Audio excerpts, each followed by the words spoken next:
오늘 본문 말씀을 통해서 말씀 이해력, 말씀의 이해력이란 제목으로 하나님의 말씀 증거하겠습니다. 우리가 이제 2월 달에 또 선교를 가려고 합니다. 처음에 갔을 때는 그 나라 언어, 문화 이렇게 생소했고요. 특히 그 미얀마가 꼬불꼬불 그려져 가지고 저희 글씨인지 그림인지 좀 어려웠는데 근본에 준비하면서 또 생각지 않게 그 미얀마 선교사님을 또 만나게 돼서 우리가 매주 청년들 또 학생들 미얀마어를 배우고 있습니다. 자음, 모음, 꼬불한 글씨 배우고 있는데 보니까 이제 읽을 수가 있고 꼬부랑꼬부랑이었는데 이제 떠듬떠듬 이제 말이 만들어지고 이해가 되고 그래서 참 보기 어려운 거였는데 또 보고 나니까 이해가 된다. 그것이 이제 알아가는 기쁨이 되고 있는데요. 우리가 무엇인가를 알아간다라고 하는 거, 그 안에 있는 그 기쁨과 즐거움을 또한 동시에 누리는 겁니다. 우리가 하나님 백성들입니다. 그러면 우리는 하나님 나라의 사람들이요. 그 나라의 백성들이면 하나님 나라의 언어를 쓰는 게 맞는데, 종교적인 언어로는 믿는 언어를 쓰지만, 과연 하나님 나라의 백성으로서의 의사소통과 그 나라의 사정과 그 나라의 백성으로 살아가고 있는지를 우리가 확인을 하셔야 됩니다.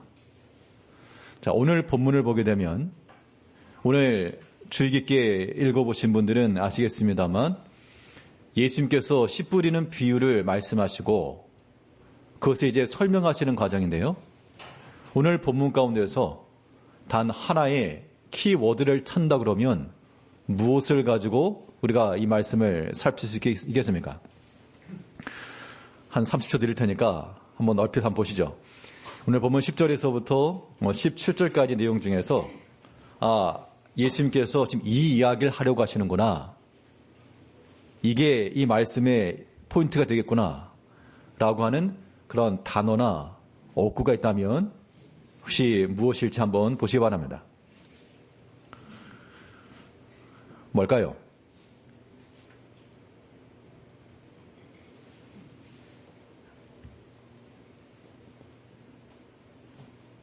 성경을 우리가 같이 살피는 거니까 듣는 것만 아니고 함께 연구하는 겁니다. 성경을 우리가 듣기만 하겠다 하지 마시고 적극적으로 들으셔야 됩니다. 다시 보면요. 이 말씀 속에서 예수님께서 하시고자 하시는 그 의미와 뜻이 담긴 그런 어구가 하나 있습니다. 뭐라고요? 찬양대에서 나오나요? 예, 그렇죠. 천국의 비밀이죠. 천국의 비밀. 이 천국의 비밀이 아는 것이 너에게 허락되었다. 천국의 비밀이라고 하는 것과 그러면 유사한 동의어로 쓰이고 있는 또 하나의 구절이 있는데 그것이 무엇인가 하면 바로 10절 말씀에서 우리가 힌트를 찾으면요. 이 천국의 비밀이라고 하는 것은 결국 예수님께서 설명하시고자 하시는 그 내용인데 비유로 행하신 말씀입니다. 예수님께서 제자들과 그 무리들에게 주신 그 말씀을 일컬어 예수님께서는 천국의 비밀이다 라고 이야기하신 겁니다. 그러면 예수님께서 우리 가운데 주신 이 모든 성경이 하나님의 말씀이죠. 이 말씀을 듣고 깨닫는 것은 천국의 비밀을 아는 것과 같다는 겁니다. 그러면 이 천국의 비밀, 하나님의 말씀을 우리가 정확히 이해하고 그 뜻을 분별하기 위해서 우리가 어떠한 마음과 어떠한 자세를 가질 것인가 오늘 본문 말씀을 통해서 살펴보도록 하겠습니다. 첫 번째 교훈은 이 천국의 비밀, 주의 말씀을 잘 깨달으려면 우리에게 말씀하신 바 그 주님의 마음을 우리가 알아야 됩니다. 주의 마음을 아는 것이 주께서 우리에게 말씀하신 그 말씀을 이해하는 유일한 길이 되는 거예요. 학생들이 시험 볼 때 저자의 의도를 파악해라. 그렇게 말합니다. 문제를 출제한 출제자의 의도를 알아라. 그러면 이런 뜻으로 이 문제를 냈겠구나. 그러면 정답을 찾아가기 쉽듯이 예수님께서 하신 모든 말씀들, 하나님께서 우리에게 주신 모든 말씀들도 그 문자적으로만 이해하는 것이 아니고요. 우리가 이 말씀을 우리 가운데 주신 주의 마음, 하나님의 마음을 알아야 됩니다. 그럼 주의 마음을 우리가 어떻게 알 수 있을까? 사람이라도 다른 사람을 알기 어렵지만요. 알 수 있는 유일한 길이 하나 있습니다. 그것은 누군가를 알려면요. 관심을 가지고 또 그를 사랑할 때 알 수 있죠. 우리가 주의 마음을 알고 그의 말씀 이해하기 위해서는 반드시 하나님을 사랑하셔야 됩니다. 하나님을 사랑하는 마음이 우리 가운데 있을 때 그때라야 우리가 주의 마음과 주의 마음도 알고 그의 뜻도 이해하는 겁니다. 오늘 본문 11절을 보면 우리 본문 11절 말씀에서 대답하여 이르시되 천국의 비밀을 아는 것이 너희에게는 허락되었으나 그들에게는 아니 되었나니. 자, 이 말씀을 보면서 오해하는 사람들은 예수님이 너무 불공평하다. 모든 사람에게 다 이렇게 알게 해줘야지 왜 너희에게는 허락되고 그들에게는 아니 됐다 그러는가. 그래서 예수님의 이 말씀에 대해서 불공평하고 불합리하다라고 생각하는 사람들도 없지 않아 있습니다. 이게 이런 게요. 공평이냐 불공평이냐 이렇게 접근할 게 아니에요. 이거는. 아마 그런 예는 많이 들으셨을 겁니다. 어떤 학생들이 학교에서 이제 성적을 매기고 등급을 나누는 거, 이거 점수가 좋은 학생들이야 상관없지만 점수 낮은 학생들은 이건 인권 침해다. 그러니까 우리 공평해야 된다. 막 그렇게 주장했다는 거예요. 또 이 공부를 좀 잘하던 성적이 좋았던 학생도 그런 이 주장을 하니까 그렇게 말했다는 겁니다. 그러면 너 시험 점수 좋으니까 네 점수 좀 떼가지고 꼴등한 사람한테 좀 줘라. 그랬더니 그 학생이 하는 말이 그건 아니죠. 그러면 안 되죠. 그런 거예요. 그러니까 다른 사람의 것을 띄어다가 주는 거는 공평한 거고 자기 것을 띄어다가 주는 거는 불공평하다. 그런 뜻인데. 자, 여기서 예수님께서 너희에게는 허락되었지만 그들에게는 아니 되었다라고 하는 말을 불공평하네 이렇게 볼 게 아니라 어떻게 이해하셔야 됩니까? 부모님들이 자녀들을 아끼는 마음으로 자녀들에게 좋은 곳을 물려줬다 칩시다. 우리 교인 성도님들 중에서요. 제가 그걸 보고 저도 좀 주세요. 만약 그랬다 보세요. 저도 좀 주세요. 그러면 뭘 하시겠어요? 내가 우리 아들, 딸들한테 주는 건 당연한데 왜 당신한테 주냐? 그러실 거 아닙니까? 제가 만일 불공평합니다. 우리 제일교회 중에 제일 재산 많으신 분 누구죠? 제가 가지고 좀 한몫 주세요. 그러면 이게 공평한 거 아닙니까? 그러면 그렇죠. 공평합니다. 하고 주실 분 계십니까? 아니죠. 내가 내 자녀들에게 주는 거는 내 사랑하는 자녀들이니까 아끼니까 그거에 대해서 공평이냐 불공평이라고 말하는 게 아니라 이거는 그 관계성 속에서요. 사랑으로 보는 겁니다. 예수님께서 말씀하시는 바 너희에게는 허락되었으나 그들에게는 허락되지 않았다는 것은 너네 듣지 마라가 아니라요. 뒤에 보면 나오지만 그들은 받지 않았고 너희에게는 허락되었다. 우리에게 주시는 그 하나님의 큰 사랑인 겁니다. 하나님께서 우리에게 말씀하시고 우리에게 교훈하시고 지도하신 이 부분에 대해서요. 하나님 말씀 들을 수 있다는 것이 얼마나 큰 은총이고 복된 것인지 우리가 그것을 먼저 알아야 됩니다. 우리가 하나님의 말씀을 듣고요. 그 말씀을 이해하려면 참 하나님께서 나를 사랑하신다. 오늘 찬송에도 있었지만 주께서 나를 사랑하니 내가 또 주를 사랑하네. 찬송 중에서 참 가장 좋은 가사 가운데 하나인 것 같습니다. 주께서 나를 사랑하니. 여기로 끝나시면 안 되는 거예요. 우리 성도님들의 고백 속에서 또 뭐가 나와야 됩니까? 주께서 나를 사랑하니 그 다음에요? 뭐 믿음 생활을 어떻게 하시려고 지금. 주께서 나를 사랑하니 내가 또 주를 사랑하니. 그렇잖아요. 우리가 주의 말씀을 듣고 이해하는 것도 마찬가지입니다. 내가 주를 사랑하지 않고 주님께로 내 마음을 드리지 않으면 들리지 않는 겁니다. 이해가 되지 않는 거예요. 이제 우리 모든 성도님들이 한 해가 또 지나가면서 우리가 무엇을 기억하고 무엇을 남길 것인가. 주께서 나를 사랑하시니 내가 또한 주를 사랑합니다. 주를 사랑하고 주를 위하는 그 마음에서라야 주의 말씀이 들리는 겁니다. 그래야만 순종할 수 있는 거예요. 하나님께서 우리를 사랑하셔서 말씀을 하시는데 띄엄띄엄 하신 것이 아니고 때마다 시마다 부지런히 우리에게 말씀하셨다 그랬습니다.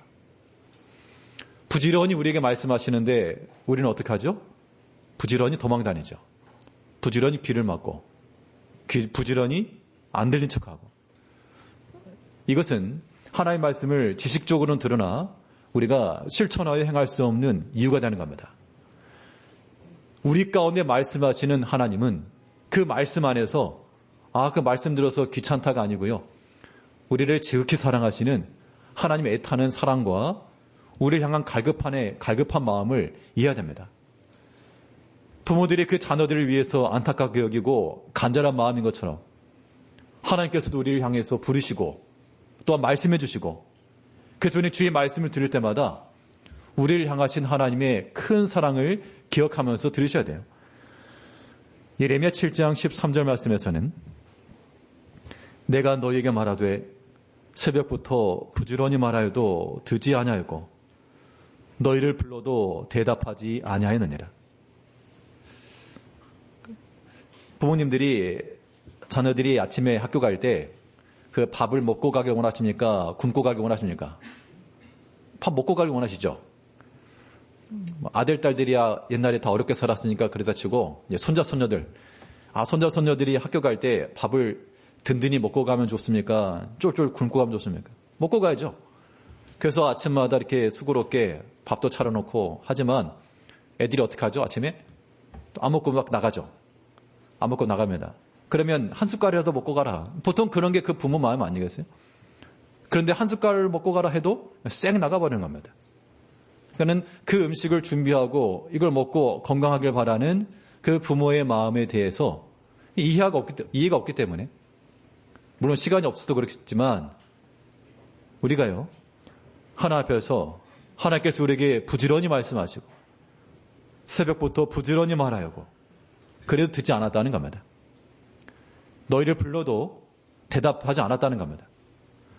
우리가 이 말씀에서요 우리 가운데 말씀하시고 우리를 부르시는 하나님의 그 애타는 사랑 이 말을 꼭 들었으면 바라는 그 하나님의 마음을 우리가 알아야 됩니다.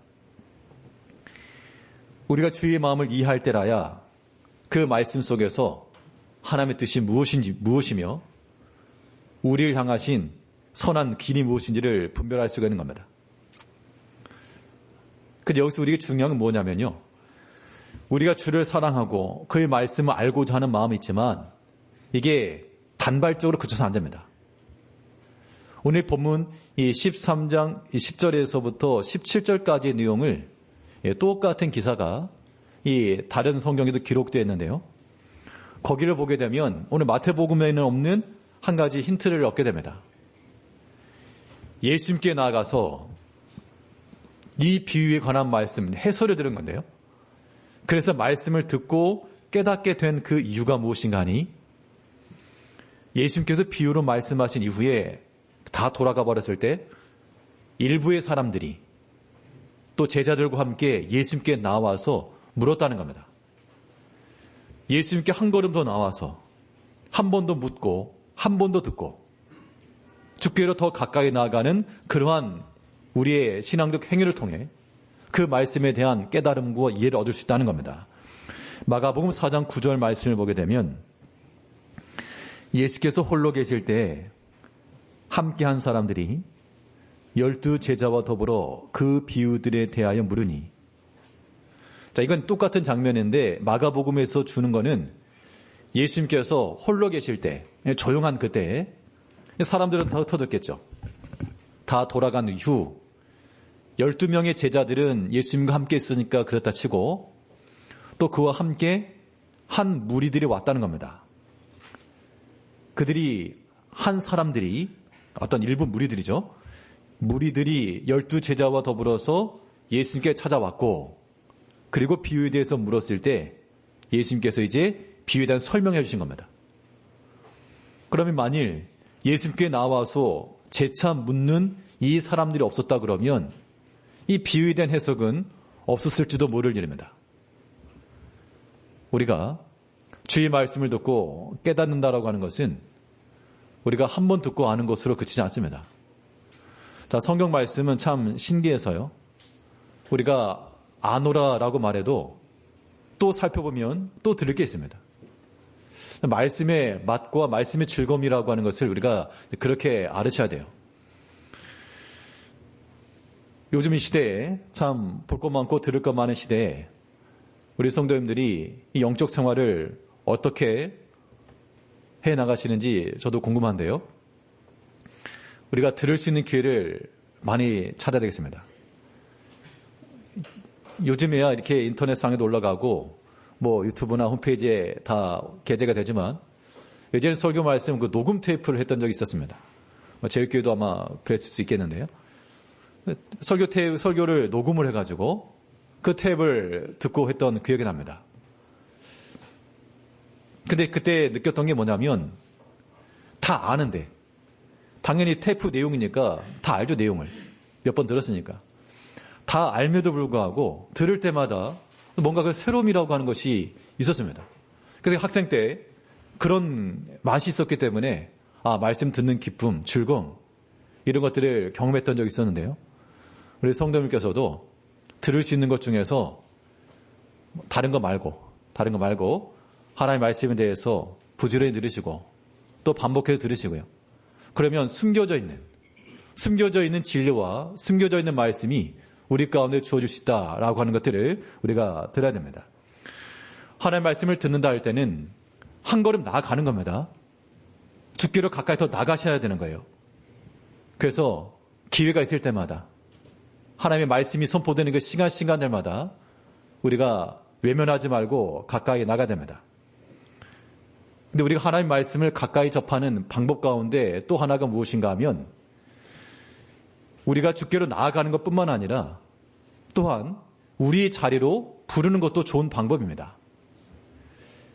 이것은 어떻게 적용될 것인가 하면 이 베드로가 환상 중에 이방인들에게 나가는 이방인들에게도 복음이 전파되었다라고 하는 것이 나타났고 그때 이 고넬료라고 하는 사람이 베드로를 초대합니다.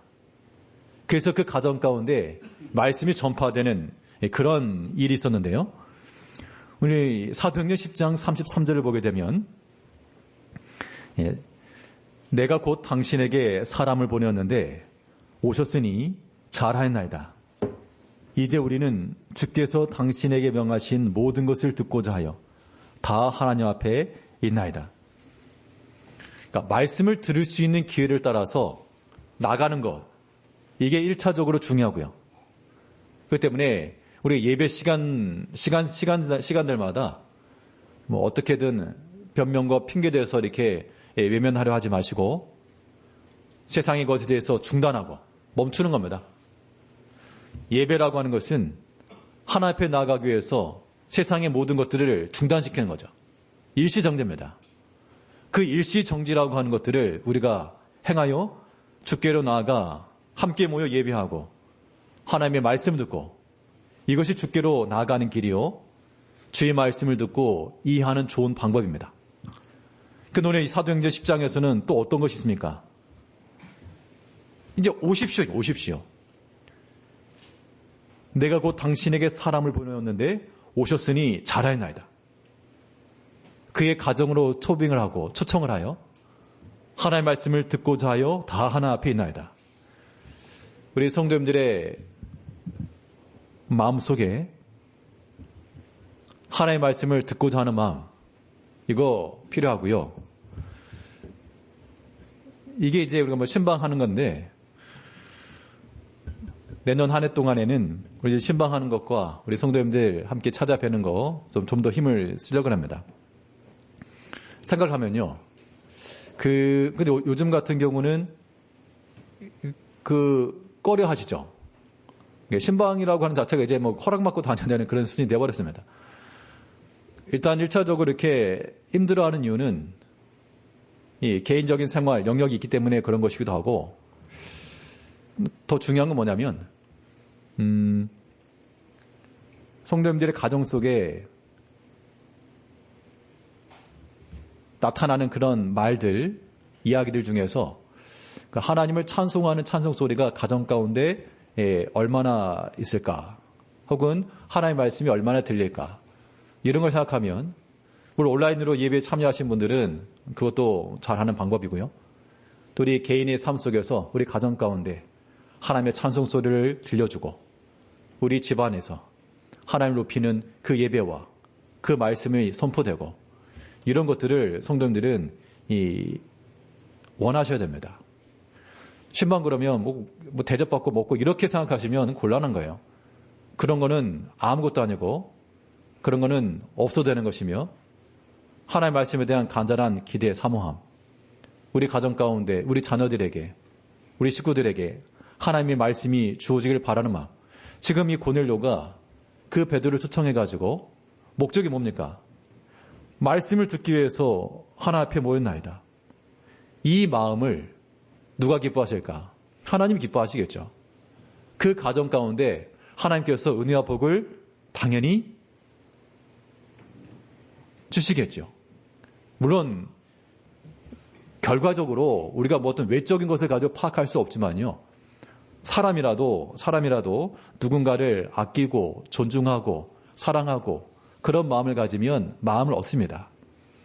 우리 성도님께서 또 내년 한 해 동안에 가정도 번성하고 사업도 잘 되고 아무튼 모든 복된 일이 넘치길 바라겠지만, 더 간절히 원하는 바는 하나님의 말씀을 간절히 사모하시고요.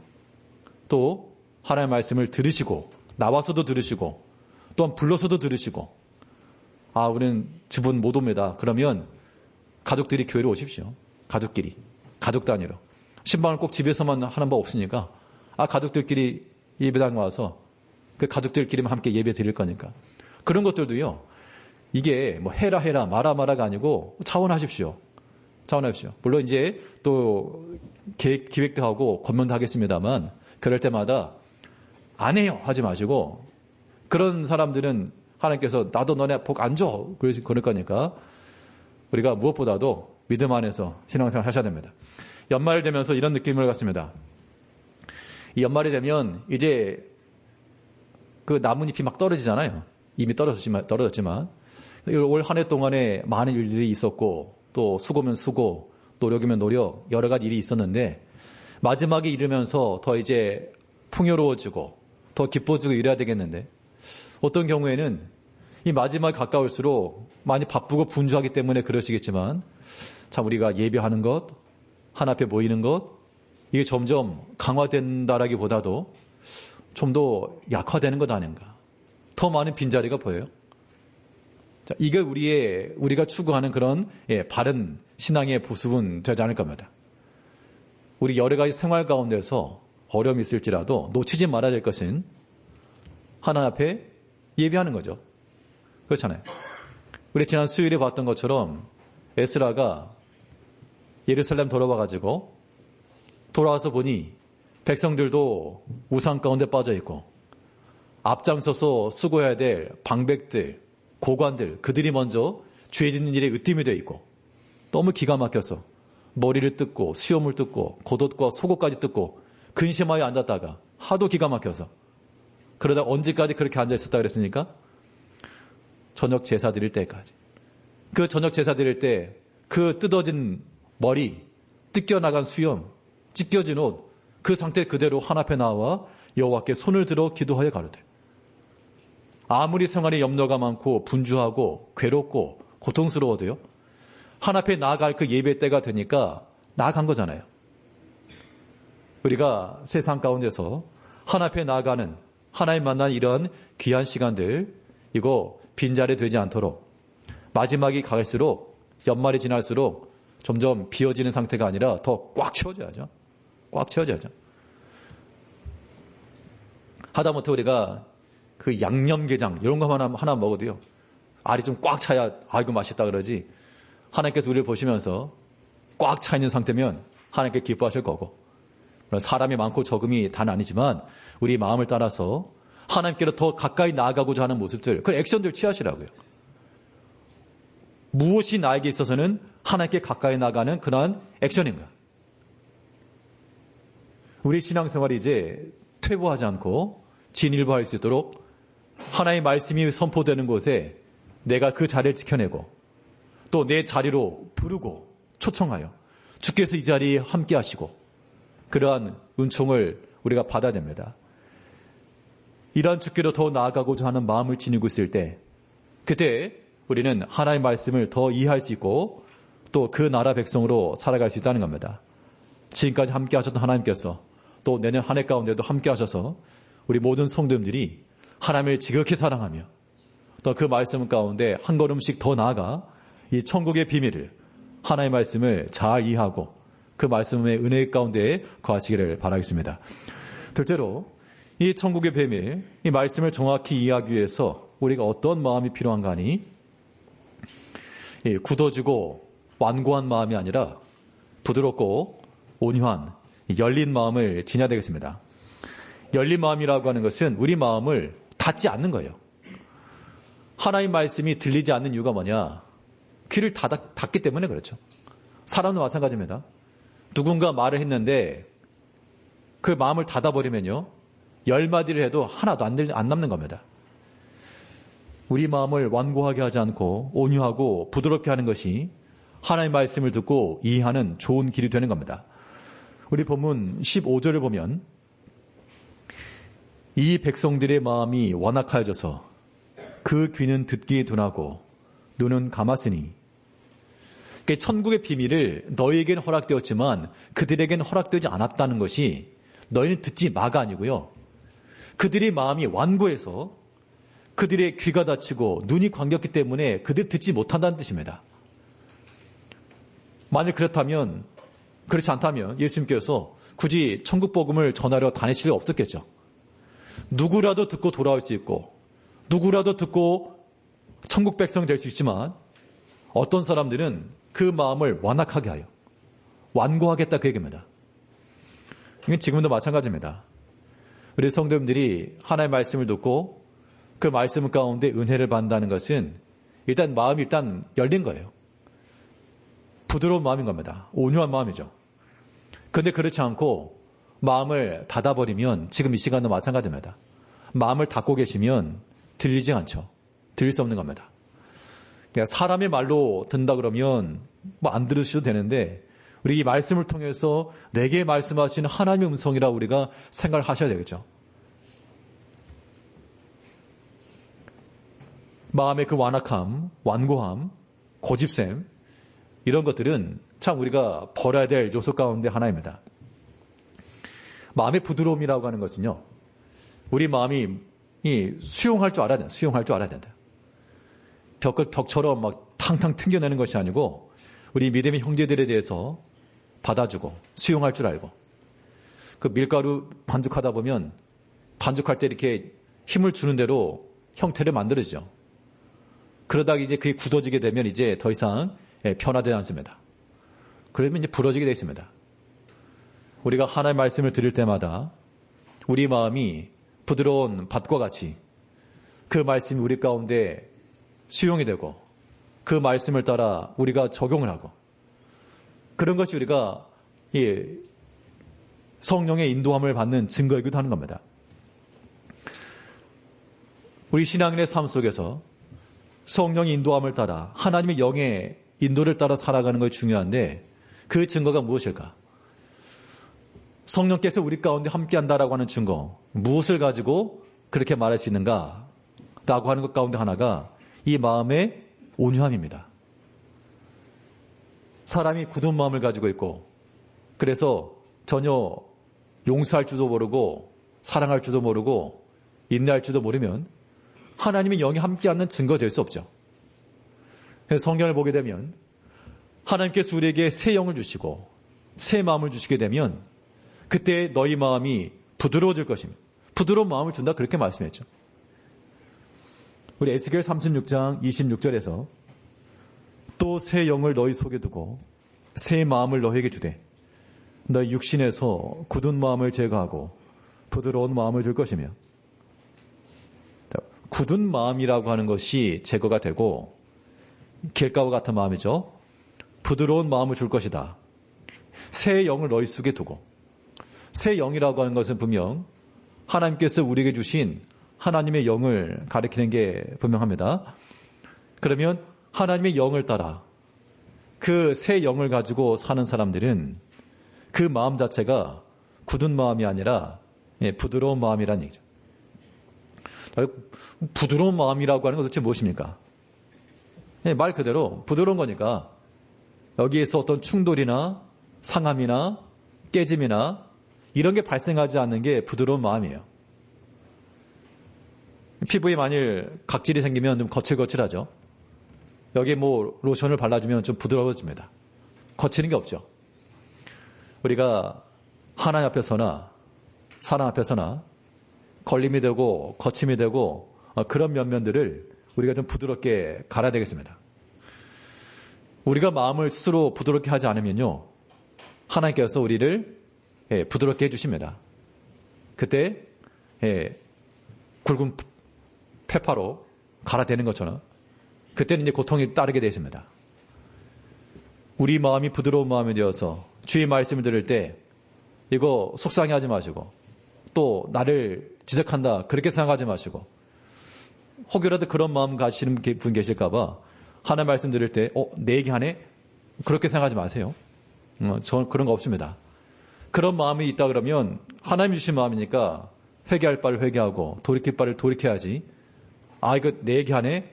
그렇게 하시면 말씀을 들을 수가 없는 거예요. 그 완고한 겁니다. 이 완고하고 고집된 마음을 버리지 않으면 듣지 못하는 거예요. 이제 마음의 모든 장벽을 제하시기 바랍니다. 하나님 앞에서도 그러하고 사람과의 관계도 마찬가지입니다. 특별히 목회자의 관계에 있어도 막힘이 있다 그러면 그거 제거하셔야지 말씀이 들리지, 그렇지 않으면 들리지 않고 보이지 않는 겁니다. 본인의 영혼에 유익이 없죠. 하나님께서 우리에게 새 영을 주신다라고 하는 것, 우리에게 새 마음, 부드러운 마음. 이제 하나님의 말씀을 들을 때마다 우리의 모든 굳어진 것들이 펴지고요, 잘못 나가던 방향들이 옳게 수정이 되고, 그런 변화와 이 고쳐지는 역사가 우리 가운데 있어야 됩니다. 열린 마음이라고 하는 것은 이 하나님 말씀을 들을 때마다 우리 마음을 부드럽게 할 뿐만 아니라, 열린 마음을 열었으니까 이제 어떻게 되냐? 우리 열린 마음 속에 이제 하나님의 말씀을 주워 담아야 됩니다. 땅에 떨어진 밤 주워 담듯이 하나님의 말씀이 내 은혜요, 내게 복이요, 이거 내게 중요하고 좋은 것이라 막 담아야 됩니다. 하나님의 말씀을 복으로 아는 사람이 그 말씀을 받는 거예요. 예수님께서 친히 말씀하셨죠. 그 제자들과 그에게 나왔던 사람들에게 너희 듣는 거, 너희 보는 거, 이거 복되다. 오늘 보면 16절, 17절을 보게 되면, 그러나 너희 눈은 봄으로, 너희 귀는 들음으로 복이 있도다. 많은 선지자들과 많은 의인들이 너희가 보는 것을 보고자 하였고 듣고자 하는 걸 듣고자 하였으나 그러나 보지 못하였고 듣지 못하였다. 너희 듣는 모든 것이 큰 복이라. 그걸 알아야 하나님의 말씀을 듣고 그걸 받아들일 수 있다는 겁니다. 이제 하나님의 말씀이 주어질 때마다 그거 땅에 떨어진 밤 줍듯이, 아니면 어디 갯벌 가지고 조기 같은 거 줍듯이, 아니면 낙지라도 한 마리 줍듯이 하나님의 말씀을 우리 마음속에 주워 담고 그 말씀으로 부유하게 하고 풍요롭게 해야 됩니다. 그래서 시편 기자가 이렇게 말했죠. 내 소유는 주의 법도를 지킨 겁니다. 그의 생명의 말씀이 그의 기준이 되고 또 그의 양식이 되고 그의 길이 되었기 때문에 그 주의 말씀과 그 법도를 따라 행하면서 내가 그의 길로 나아가 이것이 내 양식이고 내 소유이니 이것은 내가 내 마음에 불을 삼습니다. 이런 마음을 지니고 있는 자들이 천국의 비밀이라 일컬어지는 하나님의 말씀을 온전히 듣고 그 말씀을 듣고 또한 깨달아 순종해 나가는 것이 되는 겁니다. 예수님께서 여러 가지 비유로 말씀하셨으나 우리에게는 비유로 하신 말씀만이 아니라 신구약 성경이 완성된 형태로 명확하고 분명하고 확실하게 주어진 것만큼 이것을 또한 천국의 비밀이라 여기시고 이 비밀을 깨달으려면 우리가 주를 사랑하는 마음으로 또 주님께 가까이 나아가고자 하는 마음으로 이 생명의 말씀 내게 유익함이요 내게 복이요 내 길이라 생각하는 마음으로 우리 마음과 생각을 가다듬고 우리 모든 고집된 것 완고한 마음들 다 갈아엎고 부드러운 옥토와 같이 좋은 밭이 되어서 말씀 안에서 풍성한 결실을 맺어 나가시는 성도님들이 되시길 바라겠습니다. 기도하겠습니다. 우리를 지극히 사랑하시는 아버지 하나님,